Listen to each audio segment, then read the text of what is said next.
Seorang menantu berinisial P di Boyolali akhirnya buka suara setelah dituduh menjadi otak di balik kematian tragis ibu mertuanya, A. Di hadapan polisi, P menolak disebut telah meracuni korban lewat sepiring sate ayam yang dikirim via ojek online. Ia justru mengeluarkan pengakuan yang mencengangkan, dengan berdalih bahwa bubuk misterius yang ia campurkan ke dalam bumbu sate tersebut hanyalah jampi-jampi agar sang mertua menjadi penurut dan lebih royal saat dimintai uang. Pengakuan tak biasa itu terungkap setelah pihak keluarga korban mencium aroma konspirasi dan melaporkan kasus ini ke Polres Boyolali.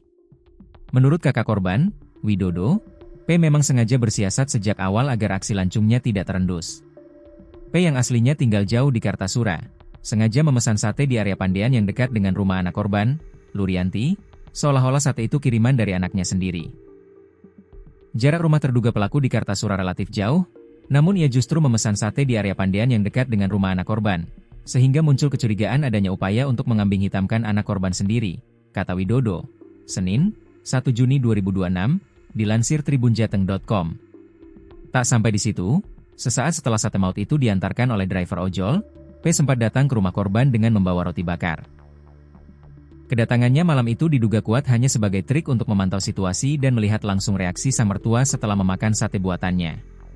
Bahkan ketika korban akhirnya ditemukan tewas mengenaskan dengan kondisi tangan mengepal erat di dalam kamar, P sempat mencoba merayu dan meredam pihak keluarga agar masalah ini tidak usah diperpanjang atau dilaporkan ke polisi. Pihak keluarga sendiri meyakini P nekat melakukan hal tersebut karena hubungan mereka yang tidak harmonis, diperparah dengan tabiat P yang kecanduan judi online dan terlilit banyak utang. Namun, semua dalih P mengenai sate pemikat atau jampi-jampi tersebut kini tengah diuji oleh pihak kepolisian. Kapolres Boyolali, AKBP Indra Maulana Saputra, menegaskan bahwa pihaknya tidak mau terkecoh oleh spekulasi atau pengakuan sepihak sebelum hasil medis keluar. Apakah ada indikasi tanda-tanda kekerasan atau hal lain terkait penyebab meninggalnya itu? Indikasinya banyak. Apakah karena sakit? Apakah karena serangan jantung? Atau penyebab lain? Kita masih menunggu hasil resmi autopsi dari Dokpol, jelas AKBP Indra. Kondisi rumah korban yang sudah telanjur dibersihkan oleh keluarga sempat membuat polisi kesulitan mencari sisa sampel makanan di TKP. Beruntung, keluarga sempat mengamankan satu bangkai ayam dari total 5 ekor ayam liar yang mendadak mati misterius setelah mematuk sisa bumbu sate di pekarangan rumah korban.